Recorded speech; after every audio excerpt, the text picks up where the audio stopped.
सबसे पहले supreme court से अपडेट शामिल करेंगे, जहां पर वजीर आजम को तलब करके सुप्रीम कोर्ट ने 4 हफ्तों में सानेहा एपीएस में शहीद होने वाले बच्चों के वालिदैन की शिकायत पर कार्रवाई करने का हुक्म दिया है। हुकूमत को 4 हफ्तों में रिपोर्ट जमा कराने का हुक्म दिया गया है। तफसील जानते हैं, नुमाइंदा जियो न्यूज़ अब्दुल क़य्यूम सिद्दीकी ने हमें ज्वाइन किया है। अब्दुल क़य्यूम सिद्दीकी, समाअत का तफसीली अहवाल बताइए। जी हाँ, आज तकरीबन 11:30 बजे वज़ीर आज़म पाकिस्तान नीले शलवार कमीज़ में मलबूस जो जजेस की एंट्री गेट है उससे उनको लाया गया और उसके ज़रिए से वो कमरा अदालत नंबर 1 में पहुँचे। मुकदमा जो है वो पुकारा गया और जब मुकदमा पुकारा गया तो उसके बाद वहाँ मौजूद फवाद चौधरी के भाई फैसल चौधरी जो हैं वो भी वहाँ पर मौजूद थे। ये असिस्टेंट एडवोकेट जनरल पंजाब रहे हैं और प्रोसिक्यूटर नैब भी हैं। उन्होंने प्राइम मिनिस्टर को कहा कि अदालत आपको बुला रही है, जिसके बाद प्राइम मिनिस्टर जो हैं वो रोस्ट्रम के ऊपर खड़े हुए। जैसे ही प्राइम मिनिस्टर रोस्ट्रम पर खड़े हुए हैं इमरान खान, तो जस्टिस एजाजुल एहसन जो हैं उन्होंने उनसे कहा कि ये 2014 का वाक़या है और ये हादसा हुए 7 साल हो चुके हैं। इस हवाले से मुतअद्दिद ऑर्डर्स जो हैं वो अदालतों ने किए और बदकिस्मती से जो इक़दामात हुए उस पर जो मुतासरीन हैं, जो शहीद बच्चे हैं, उनके वालिदैन मुतमईन नहीं हैं।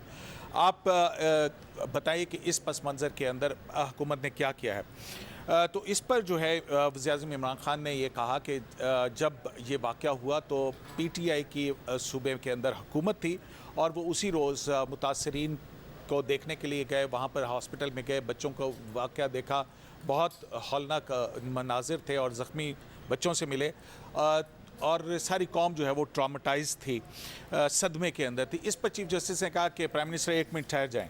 वो कहते हैं कि प्राइम मिनिस्टर ने जब ये कहा कि हमारी सूबाई हुकूमत थी और हमने हर मुमकिन मदद की और उनको जो है वो मदद की, जिस पर चीफ जस्टिस ने कहा कि 1 मिनट ठहर जाएं।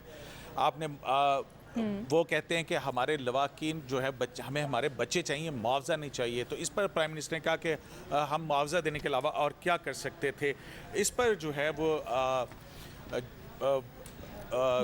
जस्टिस काजी मोहम्मद अमीन जो हैं उन्होंने कहा कि मिस्टर प्राइम मिनिस्टर, हम कोई छोटा मुल्क नहीं हैं और हमारी ना ही कोई छोटी आर्मी है, हम जो है वो छठी बड़ी आर्मी है और हम मुजरमान को सज़ा देने के बजाय उनको टेबल पर ले आए हैं और क्या हम एक मरतबा फिर सरेंडर डॉक्यूमेंट जो है उसको साइन करने जा रहे हैं। इस पर चीफ जस्टिस पाकिस्तान जो है उन्होंने कहा कि जो भी कानून की खिलाफ वर्जी करता है उसके खिलाफ कानून के मुताबिक कार्रवाई होनी चाहिए। 147 बच्चे ज़िबा कर दिए गए और कोई उनका पुरसाने हाल नहीं है।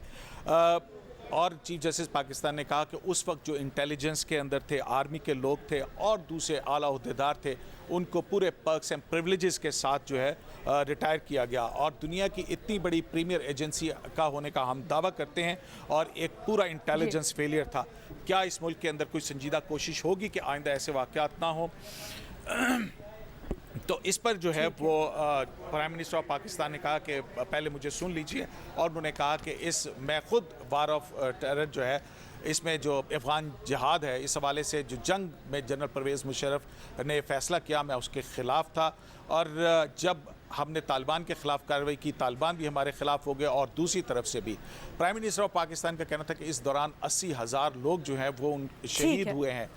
और फिर 4 हफ्तों में रिपोर्ट तलब कर ली गई है हुकूमत से सानिया एपीएस की सिलसिले में। बहुत शुक्रिया अब्दुल क़य्यूम सिद्दीकी साहब तफसीलात के लिए। वज़ीर इत्तलात फवाद चौधरी ने कहा है कि वज़ीर आज़म ने सुप्रीम कोर्ट के सामने पेश होकर आइन और कानून की हुक्मरानी का मंशूर अमली तौर पर नाफिज करके दिखाया है। मजीद कहा, सानिया एपीएस के वक्त नवाज शरीफ की हुकूमत थी, उन पर जिम्मेदारी डालकर जान छुड़ा सकते थे। एपीएस हमले के असल किरदारों का पहले ही खात्मा हो चुका, जिनकी इखलाकी जिम्मेदारी बनती है उनका भी तयन किया जाएगा। दूसरी जानिब मुस्लिम लीग नून की तर्जुमान मरियम औरंगजेब कहती हैं कि इमरान खान 3 साल से विफाक और 8 साल से केपी हुकूमत में हैं। उन्होंने एपीएस के बच्चों के लिए क्या किया? मरियम औरंगजेब ने कहा कि सानिया एपीएस के बाद नवाज शरीफ ने नेशनल एक्शन प्लान बनाया जिसे इमरान खान ने दफन कर दिया। नवाज शरीफ ने उन दहशतगर्दों के खिलाफ ऑपरेशन किया जिनसे इमरान खान मुज़ाकरात कर रहे हैं।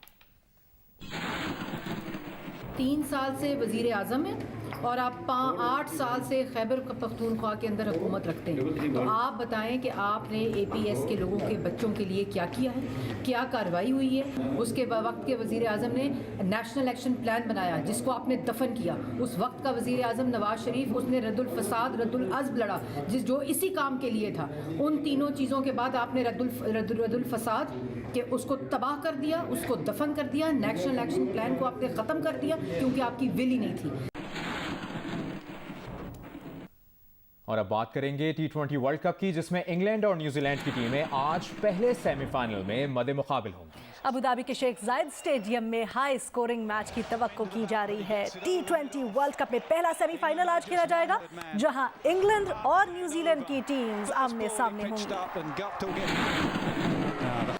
ब्रेक के बाद आपको बताएं, मुस्लिम लीग नून ने पंजाब असेंबली के हल्का PP 206 के लिए टिकट जारी कर दिया है। नून लीग के पार्लिमानी बोर्ड ने राना मोहम्मद सलीम को ज़िमनी इंतखाब के लिए टिकट देने का फैसला किया है। पार्टी कायद मोहम्मद नवाज शरीफ और सदर शहबाज शरीफ ने राना मोहम्मद सलीम को टिकट देने के फैसले की तायीद की। पार्टी के पंजाब के सदर राना सनाउल्लाह ने राना मोहम्मद सलीम को टिकट दिया।